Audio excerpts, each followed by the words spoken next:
Guys, welcome to bio classes. पिछले lecture में हमने ह्यूमन जीनोम प्रोजेक्ट को कंप्लीट कर लिया था। फिर मैंने बोला था कि आज के लेक्चर में हम बात करने वाले हैं डीएनए फिंगरप्रिंटिंग की।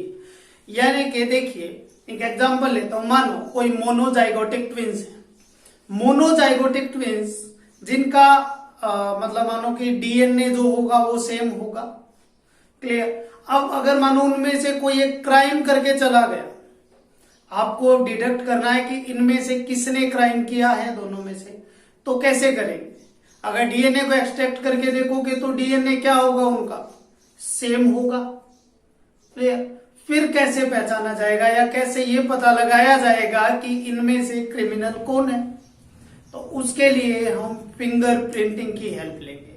देखिए, डीएनए जो होगा वो सेम हो सकता है, लेकिन फिंगरप्रिंटिंग कभी भी सेम नहीं होती।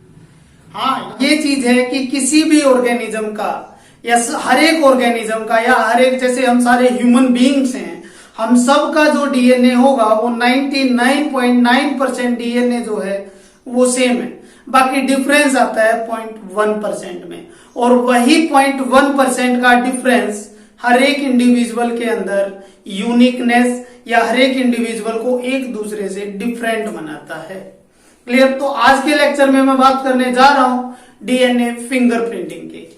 डीएनए फिंगरप्रिंटिंग क्या होता है, इस टेक्निक को सबसे पहले किसने डिस्कवर किया था, ये टेक्निक जो होगी ये कैसे चलती है, यानी कौन से स्टेप होते हैं जो इस टेक्निक में काम आते हैं, और ये टेक्निक कहां पर काम आएगी, ये सारी चीजें पढ़नी है हमें डीएनए फिंगरप्रिंटिंग के अंदर।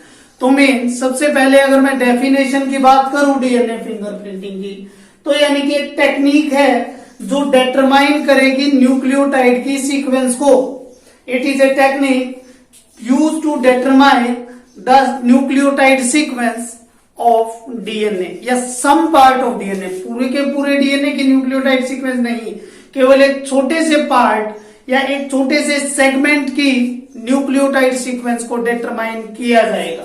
तो देखिए, it is the technique of determining nucleotide sequence of some part of DNA and this sequence is unique for each individual. यही बात मैं बोल रहा हूं कि एक छोटे से पार्ट की न्यूक्लियोटाइड की सीक्वेंस को डिटरमाइन किया जाएगा, और डिटरमाइन करने के बाद यानी कि जो सीक्वेंस होगी वो यूनिक होगी हर एक इंडिविजुअल के अंदर। इसको बोल दिया जाता है डीएनए फिंगरप्रिंटिंग।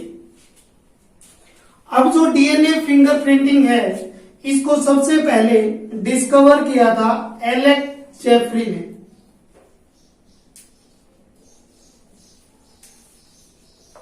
एलेक्स जेफरी ने फर्स्ट टाइम डीएनए फिंगरप्रिंटिंग के बारे में बताया था।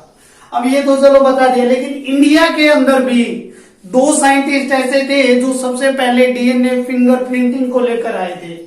तो यहां पर मैं बात करूं इन इंडिया, एक तो साइंटिस्ट था लालजी सिंह और दूसरा साइंटिस्ट था कश्यप। ये दो साइंटिस्ट थे इंडिया के अंदर जिन्होंने डीएनए फिंगरप्रिंटिंग को डिटरमाइन किया था या डिस्कवर किया था इंडिया के अंदर। एलेक्स जेफरी जिसने फर्स्ट टाइम बताया था किसके बारे में, डीएनए फिंगरप्रिंटिंग के बारे में। अब डीएनए फिंगरप्रिंटिंग करने के लिए आप क्या करोगे?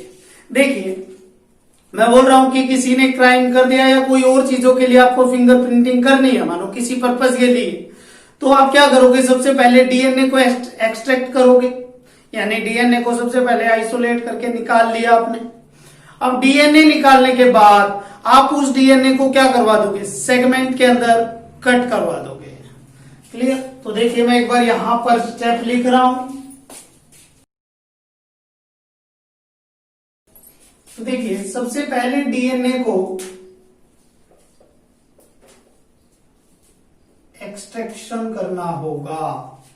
डीएनए का एक्सट्रैक्ट करने के बाद या डीएनए को एक्सट्रैक्ट करने के बाद आप क्या करोगे? उस डीएनए सेगमेंट को कट करवा दोगे।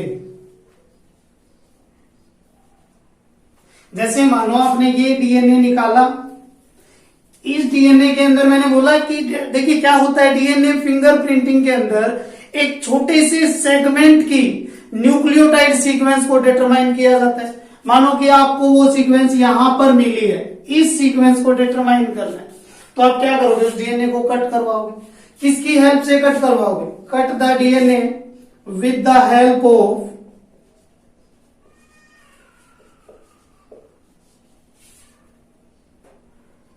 किसकी हेल्प से? रेस्ट्रिक्शन।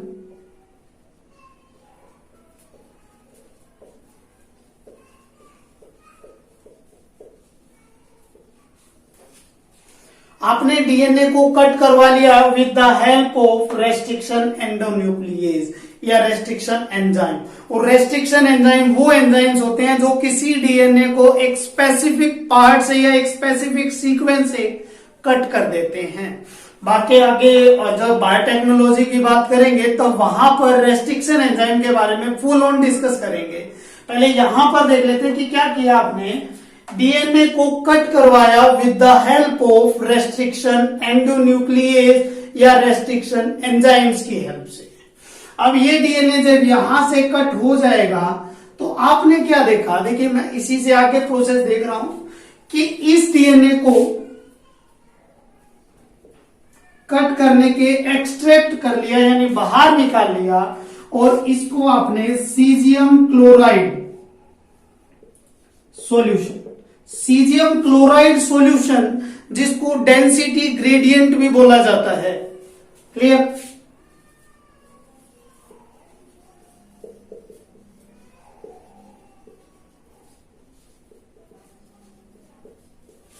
सीजियम क्लोराइड सॉल्यूशन जिसको या डेंसिटी ग्रेडियंट के अंदर उसको क्या करवा दिया जाएगा, सेंट्रीफ्यूज करवा दिया जाएगा।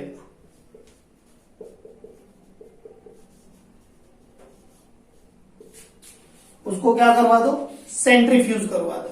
अब देखिए जब आपने इस डीएनए को ये सेंट्रीफ्यूगेशन करवाया तो देखिए मैं एक टेस्ट ट्यूब बना रहा हूं यहां पर, मानो ये टेस्ट ट्यूब है। इस टेस्ट ट्यूब के अंदर आपने क्या देखा, ये सीजियम क्लोराइड है,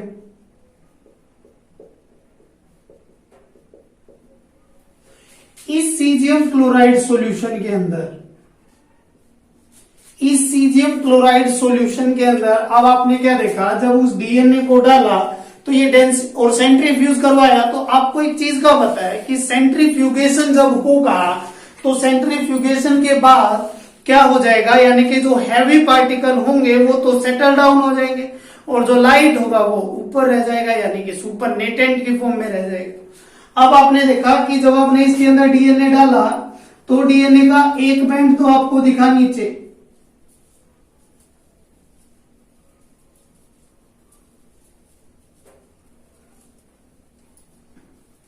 और एक बैंड आपको दिखा ऊपर।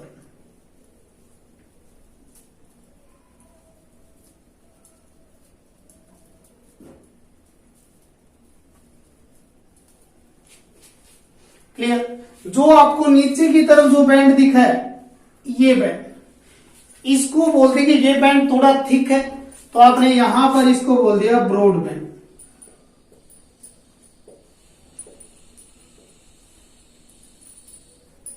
इसको क्या बोल दिया, ब्रॉड बैंड।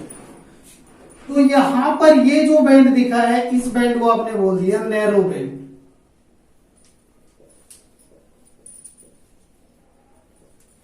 देखिए मैं क्या बता रहा हूं, जब आपने इसको सेंट्रीफ्यूज करवाया इन द CS यानी सीजियम क्लोराइड सॉल्यूशन के अंदर तो आपने देखा जो नीचे जो बैंड बना है यानी कि जो सेटल डाउन जो बैंड बना नीचे की तरफ हैवी बैंड जो बना इसको आपने ब्रॉड बैंड बोल दिया और जो ऊपर बना इसको आपने नैरो बैंड बोल दिया। अब जो ब्रॉड बैंड बना है ये वाला ब्रॉड बैंड GC रिच होगा।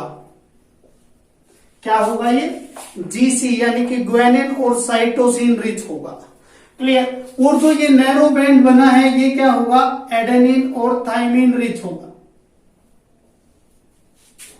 एडेनिन और थाइमिन रिच होगा। तो यहां पर देखिए आपको दो बैंड मिले। अब जो ऊपर वाला जो बैंड मिला है ना जिसको आपने नैरो बैंड बोला है, इस नैरो बैंड को आप एक और नाम से जानते हो, किस नाम से, रिपीटेटिव डीएनए।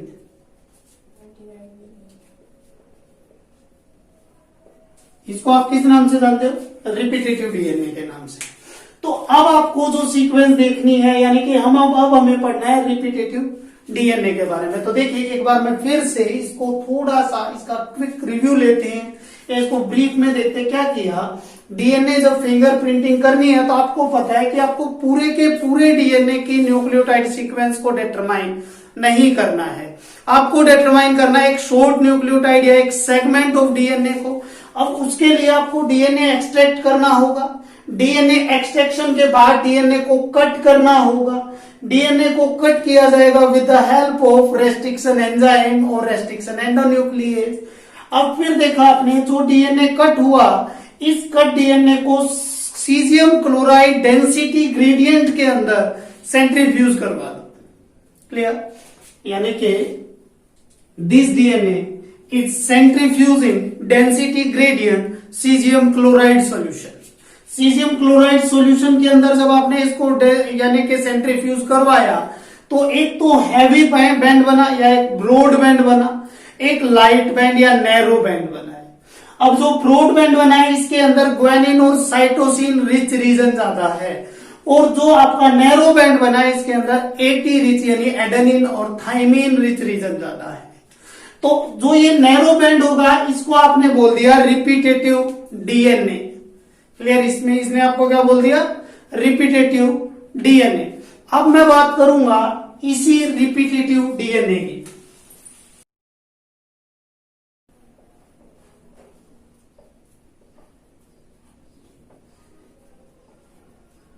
जो ये रिपीटेटिव डीएनए होगा, इस डीएनए के अंदर आपको दो टाइप की सीक्वेंस दिखेगी। इस डीएनए के अंदर क्या दिखेगी? आपको दो टाइप की सीक्वेंस। देखिए, जो रिपीटेटिव डीएनए होगा, मानो कहां से एक्सट्रैक्ट किया, जैसे ये आपका एक क्रोमोसोम है, एक सिस्टर क्रोमेटिड की बात कर रहा हूं। मानो आपने देखा कि यहां पर इस पार्ट पर एक डीएनए है या नैरो बैंड यही है, जो 80 रिच रीजन ज्यादा है वो यहां है। तो आपने इस एडेनिन और थाइमिन वाले रीजन को दो पार्ट में देखा, यानी कि इसको देख रहे हो आप, इस डीएनए के सेगमेंट को देख रहे हो। तो इस डीएनए के सेगमेंट को देख रहे हो, तो मैं बोल रहा हूं यहां पर आपको सीक्वेंस मानो मिली,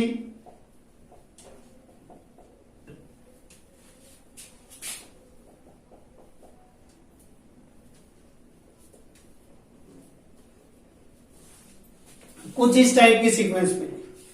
तो ये सीक्वेंस जो है, ये कंटिन्यू सीक्वेंस है। क्लियर? तो इस कंटिन्यू सीक्वेंस को आपने नाम दे दिया एक टेंडम रिपीट। ये बार बार रिपीट हो रही है, तो आपने इसको बार बार और कंटिन्यू रिपीट होती जा रही है, तो आपने क्या बोल दिया इसको? Tandem repeat. अब ये टेंडम रिपीट देखिए, 1 2 3 4 5 6 न्यूक्लियोटाइड के बाद वही फिर से सीक्वेंस आ रही है, 1 2 3 4 5 6, यानी फिर यही सीक्वेंस आ गई। तो जो ये एक सिंगल सीक्वेंस है, ये जो सीक्वेंस बनी है, इस सीक्वेंस को बोल दिया क्या? Basic repeat. देखिए मैंने क्या बताया, जो यहां पर जो नैरो बैंड को आपने डिटरमाइन किया, नैरो बैंड को जब आप स्टडी उसके न्यूक्लियोटाइड की स्टडी करने चले, तो आपको यहां पर दो टाइप की सीक्वेंस मिली। एक तो कॉन्टिन्यू सीक्वेंस, जिसको आपने टेंडम रिपीट बोल दिया, और ये कॉन्टिन्यू सीक्वेंस कितने न्यूक्लियोटाइड के बाद बार बार आती जा रही है, जितने भी न्यूक्लियोटाइड के बाद साथ आती जा रही है, उसको एक को आपने क्या बोल दिया? बेसिक रिपीट बोल दिया। क्लियर? अब मैं बोल रहा हूं कि जो ये दूसरी सीक्वेंस थी, मानो ये, फिर इस बीच कोई दूसरी सीक्वेंस आ गई, फिर यही सीक्वेंस आ गई, फिर माना कोई दूसरी सीक्वेंस, ऐसे आ रही है बीच में। क्लियर? देखिए, पहले यहां पर, फिर कोई दूसरी सीक्वेंस, फिर यही सीक्वेंस, फिर दूसरी, फिर यही। तो इस टाइप की जो सीक्वेंस होती है, इसको बोल दिया जाता है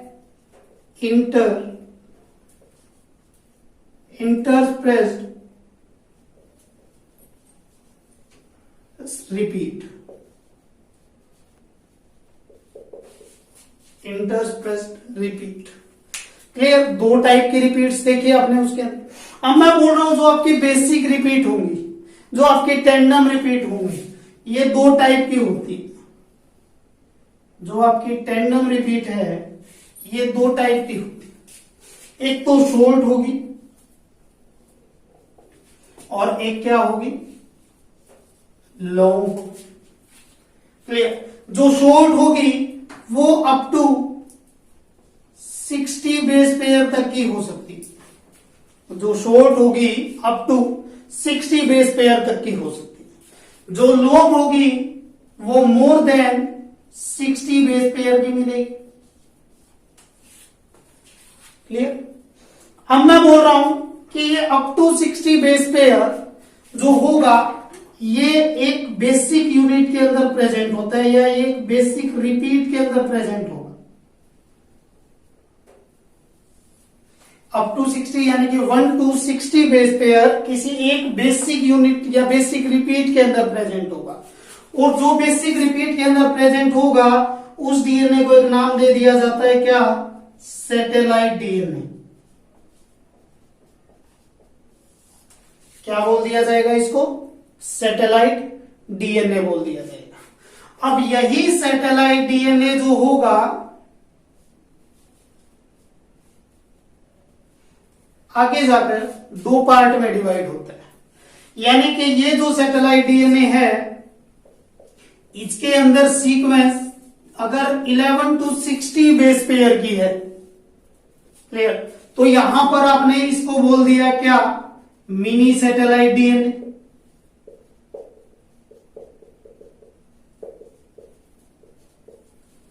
मिनी सैटेलाइट डीएनए, या इसी का एक और नाम रख दिया आपने, क्या, VNTR, जिसको आपने क्या बोल दिया, VNTR। इस VNTR को आप क्या बोल रहे हो, वेरिएबल नंबर ऑफ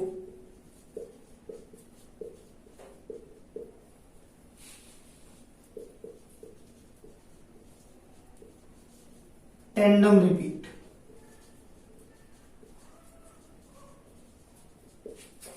इस VNTR को क्या बोल रहे हो, variable number of tandem repeat. और एक और सीक्वेंस मिली जो क्या होगी, 1 से 1 to 6 बेस पेयर की होगी। यानी कि इस मिनी सैटेलाइट से भी शॉर्ट सीक्वेंस प्रेजेंट होगी, जिस शॉर्ट सीक्वेंस को क्या बोल दिया जाएगा, माइक्रो सैटेलाइट डीएनए।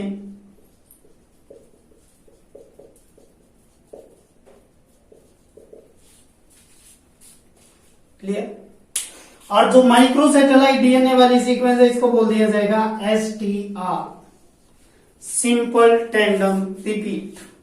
इसको क्या बोल दिया जाएगा, सिंपल टेंडम रिपीट। तो देखिए मैं एक बार फिर से बता रहा हूं, आपने क्या देखा, जो रिपीटेटिव डीएनए है, इस रिपीटेटिव डीएनए के अंदर एक कॉन्टिन्यूस सीक्वेंस मिलेगी जिसको टेंडम रिपीट बोल दिया, एक डिसकॉन्टिन्यूअस सीक्वेंस मिलेगी जिसको इंटरप्रेस्ड रिपीट बोल दिया। अब ये जो बेसिक रिपीट है या जो टेंडम रिपीट होगी, इसके अंदर एक बेसिक रिपीट प्रेजेंट होगी और उस बेसिक रिपीट होगी ये बार बार रिपीट हो रही है, उसको बेसिक रिपीट सीक्वेंस बोल दिया। अब टेंडम रिपीट दो टाइप की है, एक तो शॉर्ट, एक लॉन्ग। शॉर्ट जो होगी वो अप टू 60 बेस पेयर की, और जो लॉन्ग होगी वो मोर देन 60 बेस पेयर की सीक्वेंस होगी। अब आपने देखा कि जो बेसिक रिपीट यानी कि जो ये अप टू 60 बेस पेयर तक की जो रिपीट है ये बेसिक रिपीट के अंदर प्रेजेंट होती है। यानी जो ये शॉर्ट न्यूक्लियोटाइड की जो सीक्वेंस होगी ये प्रेजेंट होगी बेसिक रिपीट के अंदर, ठीक, यानी कि प्रेजेंट इन बेसिक रिपीट।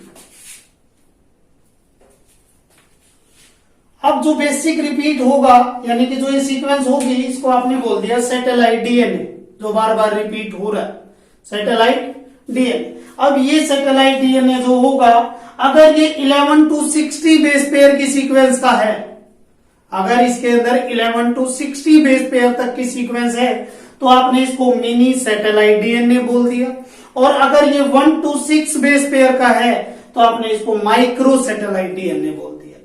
और जो मिनी सैटेलाइट डीएनए इसको बोला जाता है VNTR, variable number of tandem repeat. और जो माइक्रो सैटेलाइट डीएनए इसको बोला जाता है STR, यानी सिंपल टैंडम रिपीट। और जो सीक्वेंस, जो रिपीट आपकी डीएनए फिंगरप्रिंटिंग के अंदर यूज होती है वो होती है मिनी सैटेलाइट डीएनए या VNTR। और अगर मैं एक चीज बोलूं, ह्यूमन बीइंग के अंदर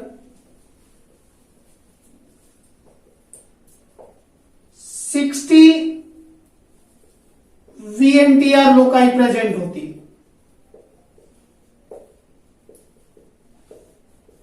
यानी कि पूरे के पूरे ह्यूमन बीइंग के अंदर 60 VNTR या variable number of tandem repeat loci present होंगी। लोकाई यानी कि उसकी किस लोकस पर है या जीन्स के किस पोजीशन पर प्रेजेंट है या क्रोमोसोम के। क्लियर? और यही जो 60 VNTR है या जो VNTR है यही यूज होती है किसके अंदर, डीएनए फिंगरप्रिंटिंग के अंदर। तो ये तो था कि कैसे VNTR बनते हैं, कहां से निकलते हैं, उसके बारे में थोड़ा बेसिक।